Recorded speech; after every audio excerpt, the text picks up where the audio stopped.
Rajiv Bajaj is Managing Director at Bajaj Auto. He's joining us right now.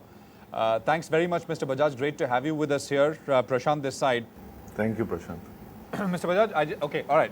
The last you were on the show, you basically, and I'm just going to talk about politics and macros now. Elections, of course, are looming as well. Last you were on the show, you said you were a fan of Mr. Arvind Kejriwal. Since then, I'm sure you got a couple of phone calls asking you whether you were joining the Aam Aadmi Party, whether you were fighting elections on their ticket. Since then, you've clarified you are not. I think you said you're as likely to fight elections as you're likely to join Bollywood, if I've got that right. What is your sense now, sir? I mean, political manifestos are being put out. Campaigning is in high gear. What are your thoughts on things as we head into the biggest event, election, sir? Well, Prashant, I'll make a couple of comments in this regard because you are responsible for people thinking that I was going to stand for the Aam Aadmi Party in the Lok Sabha elections, because it was by virtue of your interview that all this got started. So give me a couple of minutes to explain that. You've correctly said, I mean, on the show, I did mention that I'm a friend of Arvind, if I may say so. I resonate with his thoughts. I'm a supporter, a well-wisher, and I said I'm a fan. And I left it at that because it was my personal opinion about an individual as much as I had understood about him from my interactions with him. I said very clearly, subsequently, for example, in the Financial Express, that I am absolutely indifferent to politics and I am ignorant of Aam Aadmi Party as a party, in the sense that I don't know much about AAP as a party, but I know a little more about Arvind and I like what I see there. So that's the first point that I'd make very clearly. And in that context, I did mention that I have known Shah Rukh Khan for much longer and much more closely than I've known Arvind. But just as that is not to mean that I'm going to act in the next Bollywood movie made by Red Chillies, it is silly to assume that I'm going to represent AAP in the elections.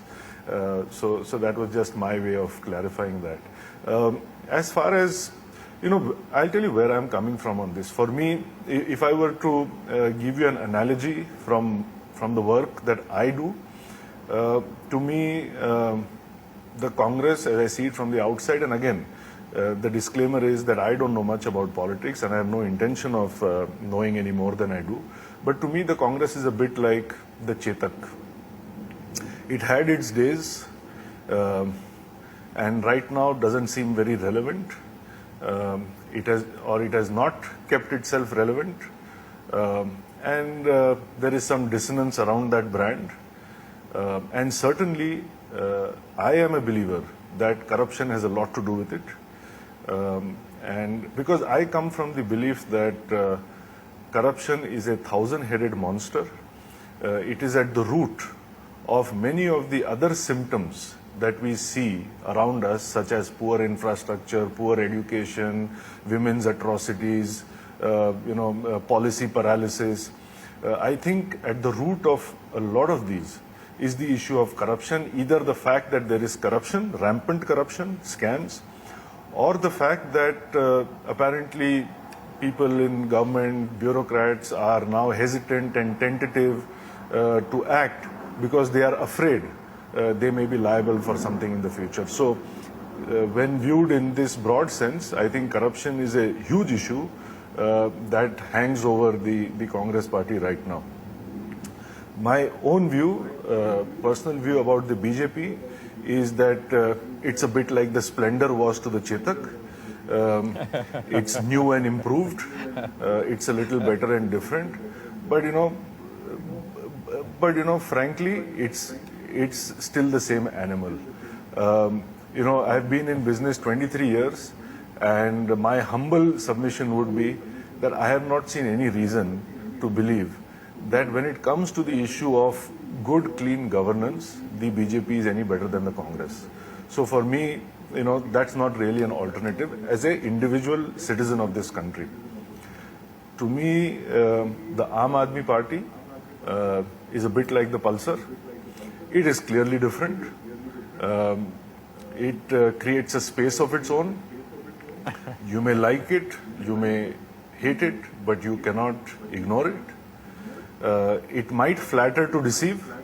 It may not be for everyone. It's certainly not for the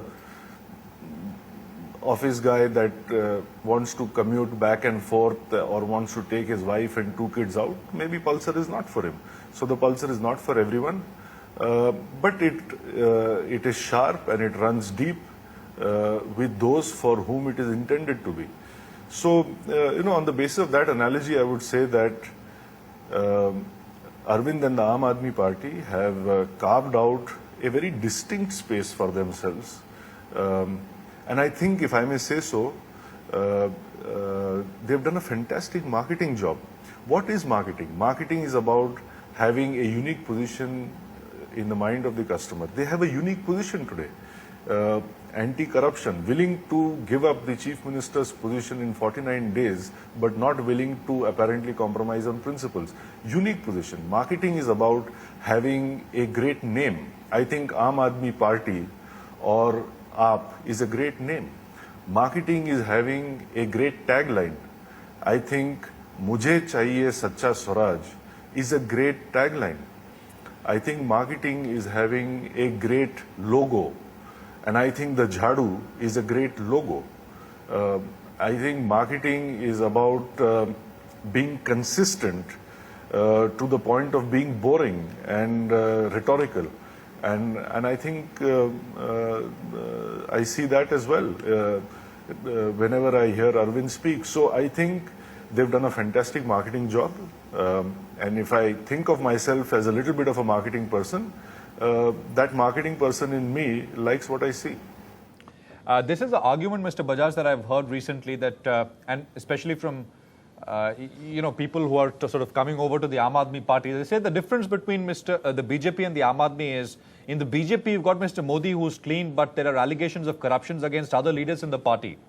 But with Aam Aadmi, you've got Mr. Kejriwal who's seen to be clean, and and the party itself is seen as to be clean as well.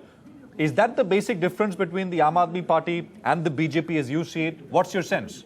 Yeah, I'm not sure whether by saying what I'm going to say I will precisely answer your question, but what I would say is this, that let me be very candid and very upfront about this. I have had the occasion to meet Mr. Rahul Gandhi more than once, and I have found him to be a very likable person. I have enjoyed meeting him. I have found him to be quite bright, sincere, etc. on more than one occasion, both whether I met him in Delhi or even traveled to Kashmir University with him once, accompanied by other business people. So I have enjoyed knowing him. I'm going to say that upfront. I have never met Mr. Modi, hence I have no opinion to offer on him. And Arvind, of course, I've known better. Are you still there? Go on, I'm here. Okay. Arvind, I have known a little. Arvind, I have had occasion to meet even more often. And the difference to me is that Arvind, as an individual, for the way he thinks, the way he presents himself, what he says he intends to do, I find not only appealing, not only likable, I find inspirational. And that is why I said that I am a well-wisher and to the point of being a fan. That's one point I'd like to make about the three individuals. The second point is this, Prashant, that, I really, again, I have to say that I don't know much about politics, and I really don't know much about the Congress as a party or BJP or AAP as a party. And beyond a point, I don't care to know. I have always believed, as I said to you even the last time that we spoke about this, that what really matters is leadership. I will venture to say this, that to me the BJP in this election without Modi is a completely different proposition compared to what it is with Mr. Modi there. And I think this is what I hear people saying. I mean, the people that I know aren't so charged up by the notion of BJP as they are, rightly or wrongly, by the notion of Mr. Narendra Modi. And similarly, A Aam Aadmi party shorn of Arvind Kejriwal is not half the party that it is. So, as I said the last time, we must always, or I believe that we must always bet on leaders and leadership. Now, that leadership will percolate down. Will everybody be as bright as Arvind? Will everybody in the party be as honest as Mr. Modi? Perhaps not. But I don't think that matters. That does not define the effectiveness of what the party does. Just as each one of us in Bajaj Auto may not be qualitatively able to match Mr. Rahul Bajaj, but that doesn't mean that Bajaj Auto does not do relatively well in the marketplace compared to its peers. So I dwell less on the party and more on leadership. And speaking of individual leadership, what has appealed to me most and inspired me most is the leadership that I have seen coming from Arvind. Fair enough. As a business owner, and I just want your sense on this, are expectations running too high from whichever government comes to power and their ability to sort of turn things around, control inflation, which has been 9% plus for 5 or 6 years now, effect a growth turnaround very quickly? I mean, do you think expectations are too high?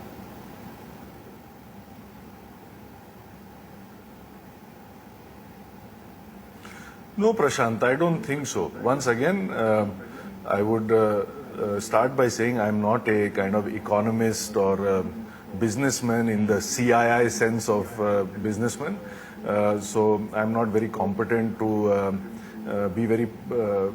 say too much on these profound matters. But I would say this. Let me give you a couple of examples. Look at the aviation industry. It seems to be a horrible place to be in.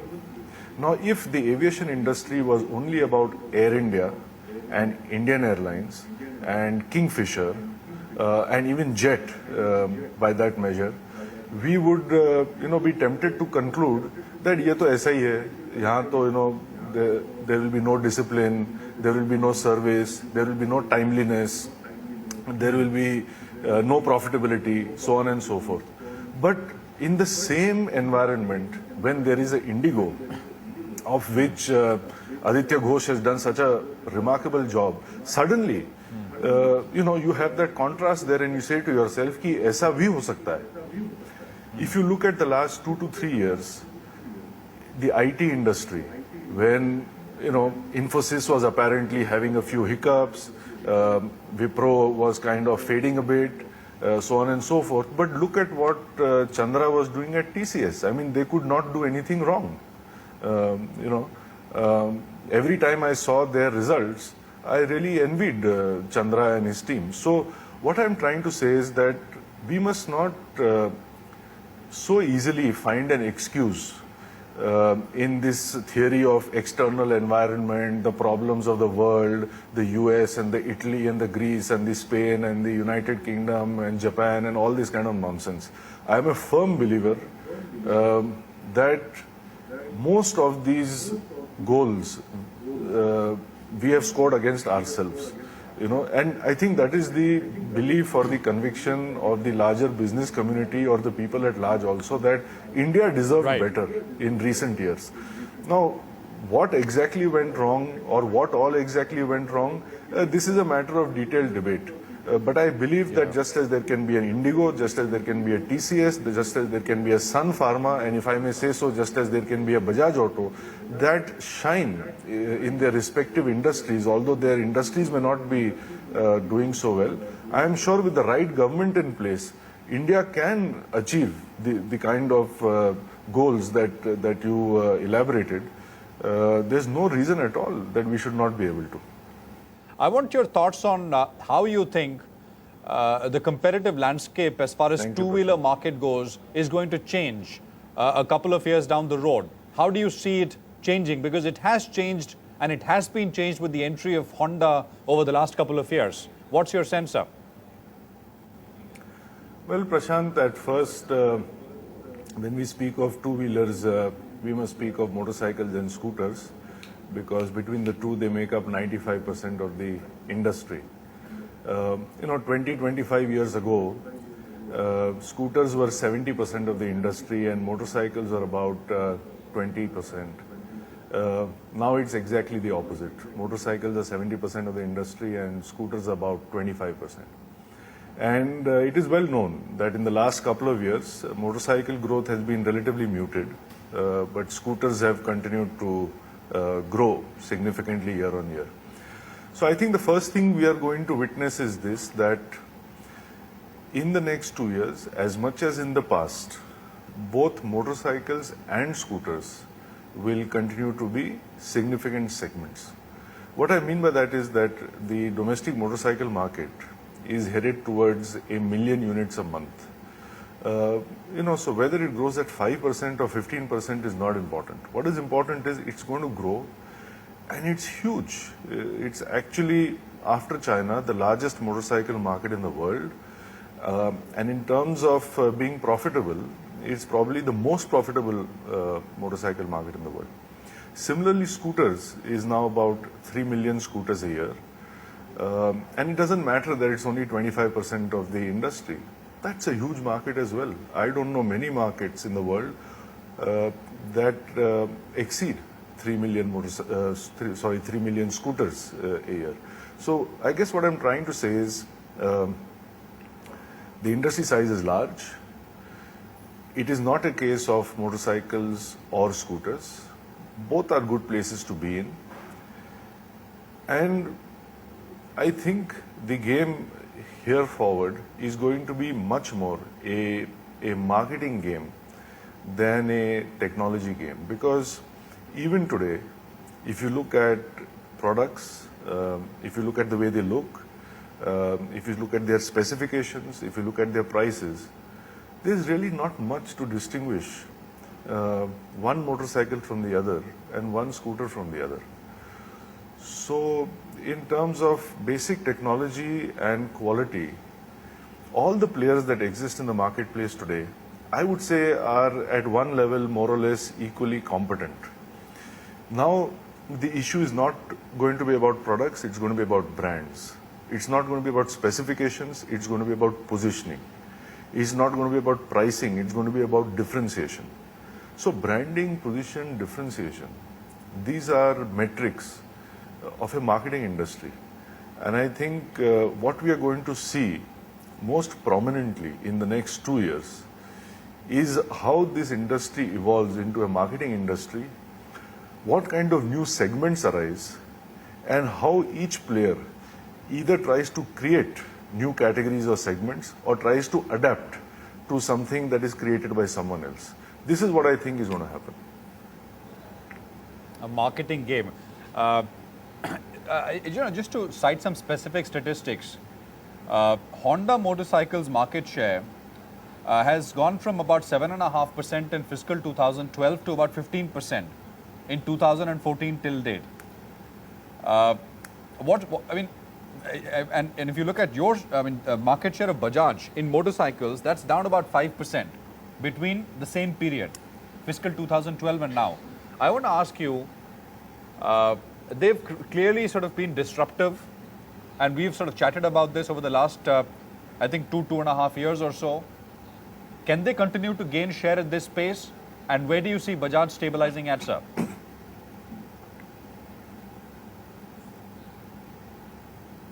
Okay, let me make a specific point and then a broader point. The specific point is this, that on Honda, because you're asking me that, that in the volume market, i.e. the 100cc market, I think it's fair to say that Honda has not been able to make its mark.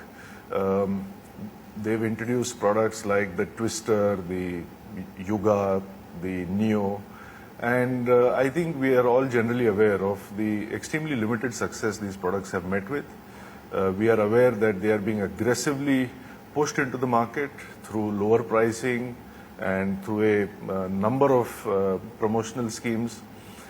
So that's the specific point on Honda. It just goes to show the Indian consumer is very brand conscious, and even a manufacturer like Honda cannot take the Indian consumer for granted by putting a Me Too product, sending a Me Too product his way. If it's not differentiated, either you don't sell or you sell at a huge cost to yourself. So that's the limited specific point I'd like to make. The broader point, Prashant, I would make is this, that when Honda and Hero were together as Hero Honda, typically 90% of motorcycle market share lay between Hero Honda and Bajaj. About 85 to 90%, depending on the exact time we are talking about. That continues to be the situation even today, which means that the Yamahas, the Suzukis, the TVSs, the Kinetics and LMLs at one time, and the Mahindras and the Royal Enfields now make up the balance 15% of the market. So 85% of the market continues to be between Hero, Honda and Bajaj. Now, as far as Honda's growth in share is concerned, the way I look at it is this, that if as Hero Honda, they controlled 60% out of the 85% that Bajaj, Hero and Honda held. Now this 60% that was all with Hero Honda at one time is going to bleed at a certain rate into Honda because now Hero and Honda are separate. Now how much of the 60% will bleed over from Hero side to Honda side is between Hero and Honda, frankly. In an extreme situation, all the 60% could move there, But as long as that is happening at the expense of Hero, frankly, it doesn't bother me and it's not my business. So that is on that aspect. Now you have correctly pointed out that if Bajaj had about 25% share at one time out of the 85%, now we have only about 20% market share this year. And we have lost about 5% domestic motorcycle market share. Very simply, the reasons are two. One, the sports segment or the Pulsar segment, where we are the leader with almost 45 or 46% market share, has, due to the economic situation, shrunk from being about 18% of the market to about 14% of the market. So about 1 or 1.5% of our overall loss of market share is for that reason. Can we do something about it as a manufacturer? I really don't think so. I think we have to just wait for the economy to sort itself out, for the sports segment to grow again, and then we should logically be the biggest beneficiary of that. The other 3% market share that we have lost, 3 odd percent, has been for one single reason, that this financial year saw us transition from the old Discover platform, which was a 2004 platform, to the new Discover platform. And in doing that, first with the new Discover 100 launched in October and the new Discover 125 that we are launching this month, we've had to consciously curtail production, curtail dealer inventories of the old platform, excuse me, in order to make room for the new one. And in the process, we've definitely lost some share in the marketplace. But my, excuse me, my confidence is pretty high at this time, looking at the response to the 100 and now especially to the 125, which is especially important to Discover because Discover is a brand that is centered around the joy of riding, the excitement of riding. It's not the fill it, shut it, forget it brand. It's the fill it, shut it and enjoy it brand. So for it, the 125cc is the more important position in the marketplace. And now that this is the first month actually that we have started the production of the new Discover 125, we hope to produce about 30,000 motorcycles this month. And that is why I have consistently said over the last few months that once we have the new Discovers in place, I am confident that we will recover this 3.5% that we have lost. And if you look at it from December through Jan to February, each month our domestic market share has grown by 1%. Now that's not a matter of future opinion, it's already a fact. You can look at the SIAM figures. We are already up 1% each month in Jan and Feb, and I think we will come back to say about 23%. The last 2% will fall into place when the economy falls into place. I got that. And you're hopeful about the new Discover platform, the 125cc more specifically, because I mean some have said that frequent changes and many variants have done more harm than good. But I mean, you think otherwise. I just want your final thoughts before I move on to other broader issues away from auto, is on pricing. And again, No, I come Prashant, back to Honda, which let me has just stop you there. yeah. Yes, go on, sir.